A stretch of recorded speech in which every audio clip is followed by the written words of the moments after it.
Hello friends, welcome to unique flowers with Viji. അപ്പം നമുക്കിന്നൊരു carrot വെച്ചിട്ടുണ്ടാക്കുന്ന ഒരു ഈവനിങ് സ്നാക്കിൻ്റെ റെസിപ്പി നോക്കാം കേട്ടോ. നല്ല ടേസ്റ്റാണ്, കഴിക്കുന്നവർ അത്ഭുതപ്പെട്ടു പോകും ഇത് ക്യാരറ്റ് വെച്ചിട്ടാണോ ഉണ്ടാക്കിയതെന്ന് ഓർത്ത്. അപ്പോൾ ഇതെങ്ങനെയാണ് ഉണ്ടാക്കുന്നതെന്ന് നമുക്ക് പെട്ടെന്നൊന്ന് നോക്കാം. അപ്പം ഞാൻ അതിനായിട്ടൊരു 3 ക്യാരറ്റ് ഇവിടെ എടുത്തിട്ടുണ്ട്. ഇതൊന്ന് കഴുകി വൃത്തിയാക്കി ഞാനിവിടെ നീളത്തിലാണ് അരിഞ്ഞിരിക്കുന്നത്. നിങ്ങൾക്ക് വേണമെങ്കിൽ വട്ടത്തിലും അരിയാവേ. ഒരുപാട് കട്ടി കുറഞ്ഞു പോകാനും പാടില്ല, ഒരുപാട് കട്ടി കൂടാനും പാടില്ല. ഈ ഒരു തിക്നെസ്സോടെ വേണം ഒന്ന് അരിഞ്ഞെടുക്കാനായിട്ട്. ഇനി നമുക്ക് ഈ ക്യാരറ്റ് ഒന്ന് മുക്കി പൊരിക്കാനൊരു ബാറ്റർ തയ്യാറാക്കണം. അതിനായിട്ടൊരു ബൗൾ എടുത്തിട്ട് അതിലേക്കൊരു 3/4 കപ്പ് കടലപ്പൊടി എടുക്കാം. ഇനി നമുക്കിതിലേക്ക് കുറച്ച് പൊടികൾ ചേർത്ത് കൊടുക്കാം.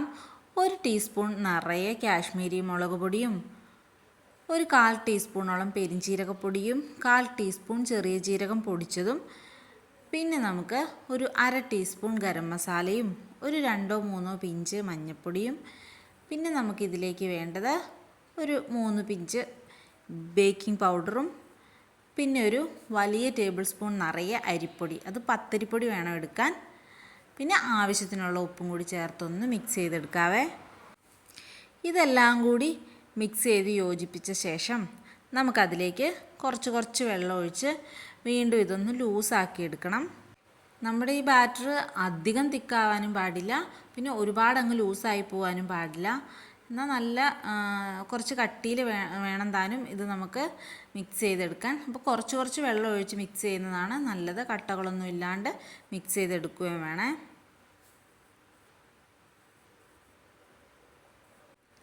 കുറച്ച് നേരം തന്നെ ഇതൊന്ന് മിക്സ് ചെയ്യണം. ഒരു 3 മിനിറ്റോളം ഇതൊന്ന് നല്ലതുപോലെ മിക്സ് ചെയ്യണം.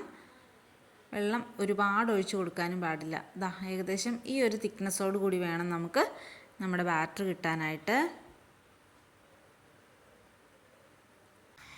ഇനി നമുക്ക് ഒരു ചട്ടി ചൂടാക്കാൻ വെച്ചിട്ട് അതിലേക്ക് ക്യാരറ്റ് വറുത്തെടുക്കാനുള്ള എണ്ണ ഒഴിച്ചു കൊടുക്കാം. ഞാനിവിടെ വെളിച്ചെണ്ണയാണ് എടുത്തിരിക്കുന്നത്.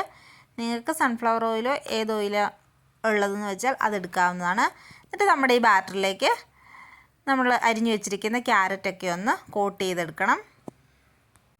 ഇനി ഇത് നമ്മുടെ ചൂടായിരിക്കുന്ന എണ്ണയിലേക്ക് നമുക്കിതങ്ങ് ഇട്ട് കൊടുക്കാം. എന്നിട്ടൊന്ന് പൊരിച്ചെടുക്കാം. ഞാനിങ്ങനെ എല്ലാം ഇങ്ങനെ പെറുക്കിയിടുന്നുണ്ട്. ഇതൊരു മീഡിയം ഫ്ലെയിമിൽ വെച്ചിട്ട് വേണം ഇത് വറുത്തെടുക്കാൻ വേണ്ടിയിട്ട്. കാരണം ഉള്ളിലെ ക്യാരറ്റൊക്കെ വേകണമല്ലോ, അതുകൊണ്ട് ഹൈ ഫ്ലെയിമിൽ വെക്കാൻ പാടില്ല.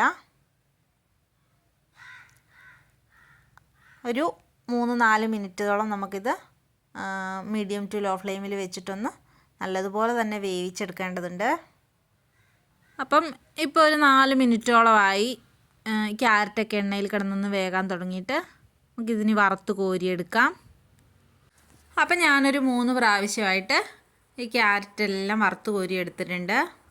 ഇനി ആ ക്യാരറ്റൊക്കെ വറുത്തെടുത്ത എണ്ണയിലേക്ക് നമുക്ക് ഒരു പിടി കറിവേപ്പിലയും കൂടി ഇട്ട് കൊടുത്തൊന്ന് വറുത്ത് കോരിയെടുക്കാം.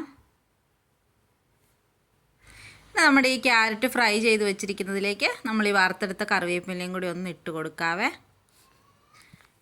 എന്നിട്ട് നമ്മൾ ആ കറിവേപ്പിലയും ക്യാരറ്റ് ഫ്രൈയും എല്ലാം കൂടെ ഒരുമിച്ചൊന്ന് മിക്സ് ചെയ്തെടുത്തിട്ടുണ്ട്. അപ്പോൾ നമ്മുടെ ക്യാരറ്റ് വെച്ചിട്ടുള്ള ഈവനിങ് സ്നാക്ക് ഇവിടെ റെഡി ആയിട്ടുണ്ട്. എല്ലാവരും ട്രൈ ചെയ്ത് നോക്കിയിട്ട് അഭിപ്രായം പറയണേ. എൻ്റെ ചാനൽ സബ്സ്ക്രൈബ് ചെയ്ത് സപ്പോർട്ട് ചെയ്യുകയും നിങ്ങളുടെ ഫ്രണ്ട്സിനും ഫാമിലിക്കും ഒക്കെ ഇത് ഷെയർ ചെയ്ത് കൊടുക്കാനും മറക്കല്ലേ.